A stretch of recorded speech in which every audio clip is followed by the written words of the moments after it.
পুনর্বাসন এবং সরকারের পক্ষ থেকে সহায়তা এই বিষয়ে একটা জরুরি সভা অনুষ্ঠিত হয়েছে। তো সেটা এই সভায় কিছু গুরুত্বপূর্ণ সিদ্ধান্ত হয়েছে, সেইটি জানানোর জন্যই মূলত আজকের জরুরি প্রেস ব্রিফিং। তো আজকে আমাদের সভায় মূলত আমাদের সাথে ছিলেন জ্বালানি বিষয়ক উপদেষ্টা ফয়জুল কবির সাহেব এবং মুক্তিযোদ্ধা বিষয়ক মন্ত্রণালয়ের উপদেষ্টা ফারুক আজম স্যার। এছাড়া আমাদের সাথে আজকের মিটিংয়ে ছিলেন স্বাস্থ্য মন্ত্রণালয়ের বিশেষ সহকারী সাইদুর রহমান সাহেব এবং স্বাস্থ্য মন্ত্রণালয়ের সচিব, অর্থ মন্ত্রণালয়ের সচিব এবং মুক্তিযোদ্ধা বিষয়ক মন্ত্রণালয়ের সচিব সহ সংশ্লিষ্ট বিভিন্ন সরকারি কর্মকর্তা এবং জুলাই ফাউন্ডেশনের প্রধান নির্বাহী স্নিগ্ধ এবং জুলাই ফাউন্ডেশনের এক্সিকিউটিভ মেম্বার ডক্টর তাসনিম জারা। তো আমরা এর আগেও কয়েকটা মিটিং করেছি। তো আজকের মিটিংয়ের আমাদের যেটি সিদ্ধান্ত সেটি হচ্ছে আমাদের মুক্তিযোদ্ধা বিষয়ক মন্ত্রণালয়ের অধীনে জুলাই গণঅভ্যুত্থান অধিদপ্তর তৈরি হচ্ছে, এটি প্রক্রিয়াধীন আছে। আগামী মাসে এই অধিদপ্তরটি তার আনুষ্ঠানিক কার্যক্রম শুরু করবে। মূলত এই জুলাই গণঅভ্যুত্থান অধিদপ্তর, যেটা মুক্তিযোদ্ধা মন্ত্রণালয়ের অধীনে, এই অধিদপ্তরের মাধ্যমেই এই জুলাই গণঅভ্যুত্থানের শহীদ পরিবার এবং আহত তাদের পুনর্বাসন সহ এই জুলাই গণঅভ্যুত্থানের সার্বিক বিষয়টি সরকারের জায়গা থেকে সবসময় কার্যক্রম চলমান থাকবে। এবং আমরা যারা শহীদ পরিবার এবং আহত রয়েছেন তাদের যে আর্থিক সহায়তার জন্য একটা বাজেট বরাদ্দ হয়েছে অর্থ মন্ত্রণালয় থেকে। আমাদের এখন পর্যন্ত যে তালিকা স্বাস্থ্য মন্ত্রণালয় থেকে আমরা পেয়েছি যে 826 জন শহীদ এবং 11,000-এর মতো আহত। তো এই তালিকাটা তো প্রক্রিয়া চলমান আছে, এটি 31 জানুয়ারি পর্যন্ত তালিকার অন্তর্ভুক্তির জন্য আরেকটি সময় বৃদ্ধি করা হয়েছে। কিন্তু এখন পর্যন্ত আমরা যতটুকু ভেরিফাই করতে পেরেছি সেটা আগামী সপ্তাহে এটার একটা গ্যাজেট প্রকাশিত হবে, যতটুকু পর্যন্ত আমরা ভেরিফাই করতে পেরেছি। তো এই তালিকা ধরে আমরা যেই আর্থিক সহায়তাটা সেটা আমরা দেওয়া শুরু করব। সেক্ষেত্রে আমাদের 637 কোটি 80 লক্ষ টাকা একটা বাজেট অর্থ মন্ত্রণালয় থেকে এই মুক্তিযুদ্ধ মন্ত্রণালয়ে দেওয়া হয়েছে। শহীদ পরিবার হ্যাঁ দেওয়া হবে পর্যায়ক্রমে, এটা সিদ্ধান্ত হয়েছে। তো এটা আমাদের 32 কোটি 60 লক্ষ টাকা এখন দেওয়া হয়েছে। আমাদের শহীদ পরিবারদের জন্য আমরা যেটা অনেক আগে ঘোষণা এসেছিল যে 30 লক্ষ টাকা করে দেওয়া হবে শহীদ পরিবার, সেইটার 30 লক্ষ টাকা প্রত্যেকটা শহীদ পরিবার। এবং আহতদের জন্য যে বিভিন্ন ক্যাটাগরি ওয়াইজ যারা গুরুতর আহত, অতি গুরুতর আহত, এই অনুযায়ী আমরা 5 লক্ষ, 3 লক্ষ, 2 লক্ষ, 1 লক্ষ এরকমভাবে দেওয়া হবে আহতদের জন্য। তো এই বাজেটটি বা এই সহায়তাটা পর্যায়ক্রমে দেওয়া হবে। আমরা জানুয়ারি মাসে আমরা এই বাজেটের 232 কোটি 60 লক্ষ টাকা আমরা জানুয়ারি মাসে অর্থাৎ আগামী সপ্তাহ থেকে এটি দেওয়ার কার্যক্রম শুরু করব। এবং বাকি যেই টাকাটি 405 কোটি 20 লক্ষ টাকা সেটা আগামী যেই 2025-26 অর্থ বছর জুলাই মাসে এই বাকি টাকাটা দেওয়া হবে।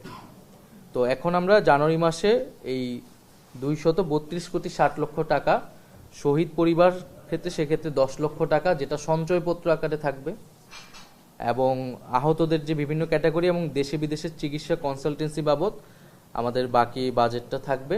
আহতদের ক্ষেত্রে আমরা এই 2 লক্ষ, 1 লক্ষ, 1,50,000 এরকম বিভিন্ন ক্যাটাগরিতে দেওয়া হবে।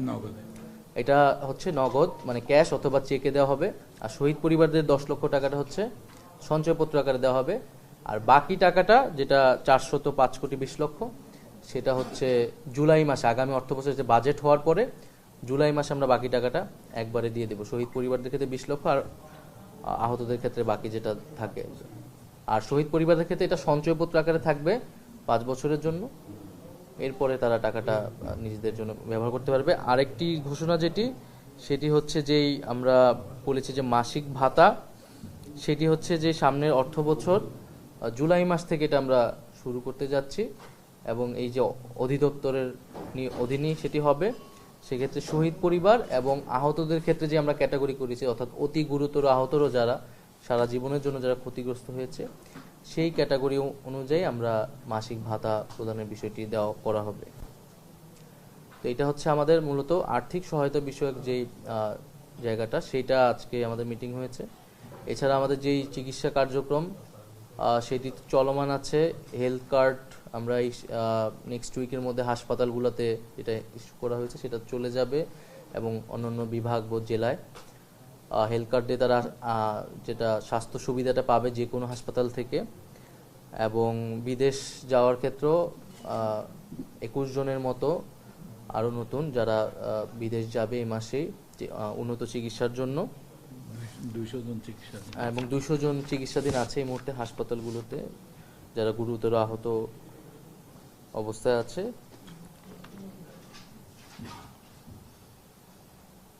এই আর কিছু বাদ গেছে? না, এটাই একটু গণবিজ্ঞপ্তিটা ভাই বলো, তুমি বলো।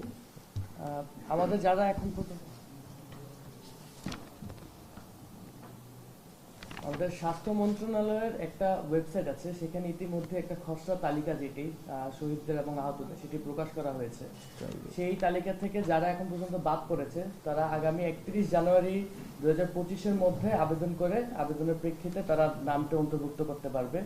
নাম অন্তর্ভুক্ত করার জন্য আহত ব্যক্তির জাতীয় পরিচয়পত্র বা জন্ম নিবন্ধন সনদ, স্থায়ী ও বর্তমান ঠিকানা, মোবাইল নম্বর, হাসপাতালে চিকিৎসা গ্রহণের প্রমাণপত্র এবং উপযুক্ত প্রমাণ সহ সংশ্লিষ্ট জেলা প্রশাসকের কার্যালয় অথবা সংশ্লিষ্ট উপজেলা নির্বাহী কর্মকর্তার কার্যালয় অথবা গণঅভ্যুত্থান সংক্রান্ত বিশেষ সেল, যেটি আমাদের ফাউন্ডেশন অফিসের পাশেই আছে, এর দলনেতা বরাবর আগামী 31 জানুয়ারি 2025 তারিখের মধ্যে আবেদন করতে হবে।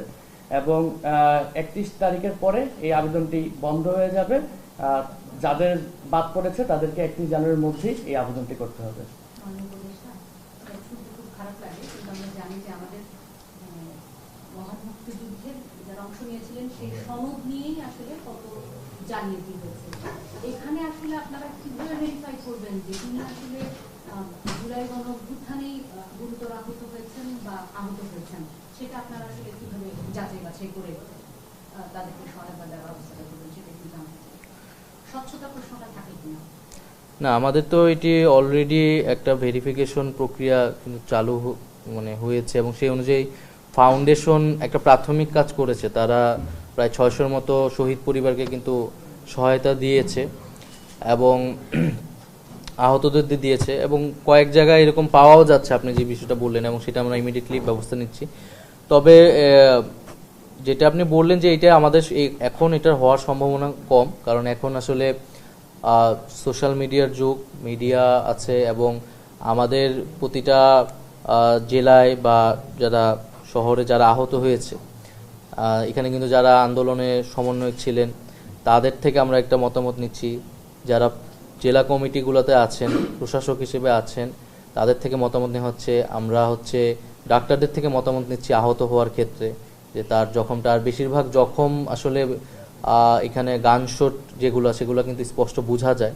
তো সেক্ষেত্রে আসলে কিছু কিছু ব্যত্যয় ঘটার সম্ভাবনা থাকলেও আমরা এই ক্ষেত্রে খুবই সতর্ক, এবং এই সতর্কতার কারণে হয়তো এটা একটু দীর্ঘমেয়াদী হয়েছে, 5 মাস লাগছে তালিকাটা করতে। বাট আমরা আমাদের কাছে এখন পর্যন্ত ওই ধরনের সমস্যা আসলে আমরা ফেস করিনি। এই তালিকার ক্ষেত্রে একটু সময় লাগছে, কিন্তু আমরা পুরোপুরি স্বচ্ছতার সাথে এটা করতে চাচ্ছি, যাতে পরবর্তীতে কখনো এই তালিকা নিয়ে আর কখনো প্রশ্ন তৈরি না হয়। আরেকটি বিষয় যেটা যেটা আমরা এর আগে বলেছিলাম যে অনেকে অনেকে তো 18 তারিখ 19 তারিখ জুলাই অসুস্থ চিকিৎসা নিয়েছে, অনেকে 5 তারিখের পরে নিলেও তখন হয়তো সরকারি উদ্যোগগুলা অতটা ভিজিবল হয়নি। সেক্ষেত্রে অনেকে প্রাইভেট মেডিকেলে চিকিৎসা নিয়েছে, অনেকের প্রাইভেটভাবে নিজের ব্যক্তি উদ্যোগে অনেক খরচ হয়েছে। তো সেই জায়গায় আমরা এই খরচগুলা বলেছি যে যার যত ব্যক্তিগত খরচ হয়েছে সেই খরচগুলা সরকারের পক্ষ থেকে দেওয়া হবে।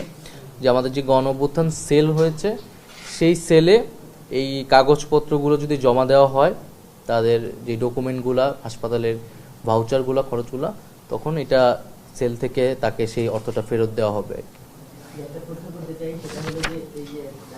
করছেন যারা আছেন তারা বলছেন যেভাবে তারা জুলাই ফাউন্ডেশনে এই আহতদের নিয়ে কাজ করেন যেভাবে তাদের সেবা পাওয়ার কথা ছিল সেভাবে পায়নি।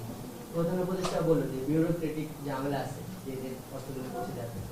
প্রথম প্রশ্ন হলো যে এই যে যে বরাদ্দটা আপনারা পরিকল্পনা করেছেন এটা তাদের হাতে সেটা মানে কয় বছর লাগবে, কত সময় লাগবে, এই ধরনের কোনো প্ল্যান আছে কিনা? আর হলো যে জুলাই ফাউন্ডেশন তো প্রতিষ্ঠা হয়েছিল তাদের জন্য, এখন জুলাই ফাউন্ডেশনের রোল কি হবে যদি অধিদপ্তরের এখানে নতুন একটা এই বিষয়টা ক্লিয়ার করে।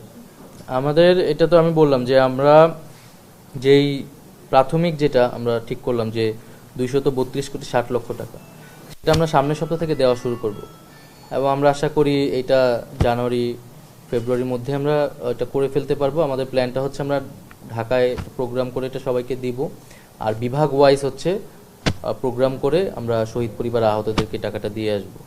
আর এখন এটা দেরি হবে না, কারণ জুলাই ফাউন্ডেশনের মাধ্যমে যেহেতু এক ধাপ টাকা দেওয়া হয়েছে, তো একটা ভেরিফিকেশন প্রক্রিয়া হয়েছে এবং কাজের একটা প্রক্রিয়া আমরা পরিচিত হয়েছি। আর বাকি টাকাটা হচ্ছে জুলাই মাসে নতুন অর্থ বছর শুরু হলে আমরা জুলাই মাসে বাকি টাকাটা একবারে দিয়ে দেব, এটা একটা। আর ফাউন্ডেশনের ব্যাপারে যেটা বললেন, আমরা কিন্তু বরাবরই প্রথম থেকে বলেছি যে ফাউন্ডেশনটা মূলত বেসরকারি উদ্যোগ, এটা সরকারি প্রতিষ্ঠান না। এখন হয়তো আমরা সেটার সাথে সংযুক্ত আছি, কিন্তু এটা মূলত বেসরকারি উদ্যোগে পরিচালিত হবে। আর জুলাই গণঅভ্যুত্থান অধিদপ্তর মূলত সরকারি একটি প্রতিষ্ঠান, সরকারের জায়গা থেকে তারা আজীবন এই সুযোগ সুবিধা সম্মাননাটা ভোগ করবেন, সেটা যে কোনো সরকারই আসুক না কেন। সেই একটা ভিত্তি আমরা আমাদের সময় তৈরি করে যাচ্ছি। আর ফাউন্ডেশন হচ্ছে বেসরকারিভাবেও তাদেরকে এই সহায়তা করা হবে। তাদের এই শুধু সহায়তার বিষয় না, মূলত এই আন্দোলনের হিস্ট্রি, ডকুমেন্টেশন এবং এটাকে আন্তর্জাতিকভাবে এটার এই জুলাই অভ্যুত্থান, তার স্পিরিট, আত্মত্যাগকে পরিচিত করানো, নানামুখী কাজ আসলে ফাউন্ডেশনের গবেষণা পরিকল্পনা রয়েছে। এখন হয়তো আমরা চিকিৎসা, আর্থিক সহায়তা ইত্যাদিতে ফাউন্ডেশন কাজ করছে। এই কাজটি শেষ হয়ে গেলে তারা হচ্ছে পরবর্তী যেই কাজগুলো সেগুলোতে শুরু করবে। আর এই অধিদপ্তর মূলত সরকারি জায়গা থেকে তাদের সাথে সংযুক্ত থাকবে। এই আন্দোলনে নানান ধরনের মানুষ আহত হয়েছে, ইন্টারনেটে নিবন্ধন করার প্রশ্ন আসলো, মানে ইন্টারনেট লিডার সবাই না, অনেকে আমরা যখন কাজ করতে যাই বলে যে আমরা আসলে খুঁজে পাচ্ছি না কোথায় যাবো না যাবো। এবং শহীদদের যে সংখ্যা সেটা কিন্তু বৈষম্যবিরোধী ছাত্র আন্দোলন বলে যে 2000+, তো এখন অনেকের তালিকার বাইরে আছে, তাদেরকে সহজে একটু তালিকাভুক্ত হতে পারবে, এর জন্য আসলে কি করা যায়? না, একটা তো হচ্ছে আমরা এই জন্য প্রাথমিক যে তালিকা সেটা আমরা গ্যাজেট আকারে প্রকাশ করে দিতে চাই, কারণ একটা তালিকা বের হলে আসলে বোঝা যাবে কারা তালিকায় নাই, সেই তাদের তথ্যগুলো হয়তো পাওয়া যাবে।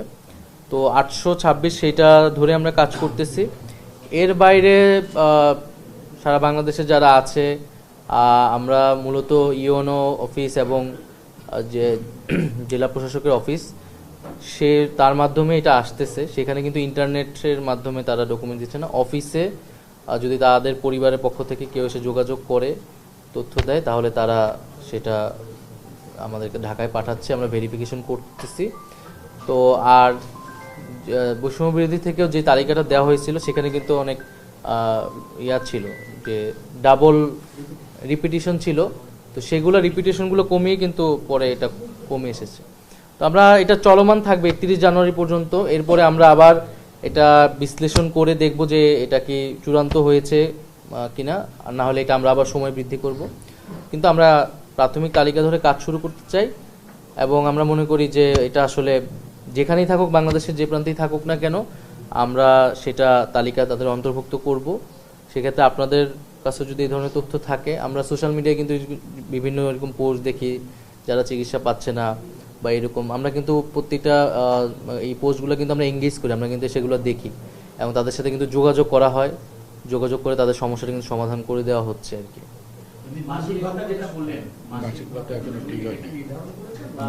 না, এটা তো যেহেতু গণ অভ্যুত্থান অধিদপ্তরটা প্রক্রিয়াধীন, তো সেটা এটা আনুষ্ঠানিকভাবে শুরু হলে তারা এটা নির্ধারণ করবে। আরেকটা জিনিস, আপনি 637 কোটি টাকা যেটা বললেন, এটা কি অধিদপ্তরের থেকে দেওয়া হবে না ফাউন্ডেশন? এটা সরকার থেকে দেওয়া হবে মুক্তিযোদ্ধা মন্ত্রণালয়ের মাধ্যমে।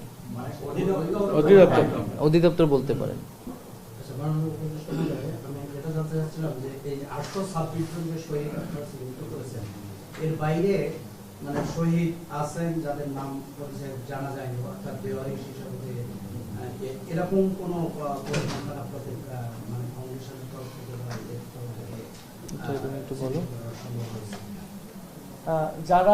যাদের এখন পর্যন্ত যারা নিখোঁজ আছে তাদের তথ্য আমরা ইতিমধ্যে ফাউন্ডেশন থেকে কালেক্ট করতেছি, এবং সেই তথ্যের বেসিসে আমরা স্বরাষ্ট্র মন্ত্রণালয় আরো যেসব রিলেভেন্ট মন্ত্রণালয়গুলো আছে সেগুলোর সাথে যোগাযোগের মাধ্যমে তাদের যদি হুদিস পাওয়া যায়, তাদের কবরের হুদিস যদি পাওয়া যায়, তাদেরকে আমরা শহীদদের কাতারে এন্ট্রি করছি, অথবা তাদের যদি কবরের সন্ধান না পাওয়া যায় সেক্ষেত্রে অধিকতর যাচাই বাছাইয়ের জন্য আমরা সেগুলো নিয়ে কাজ করছি।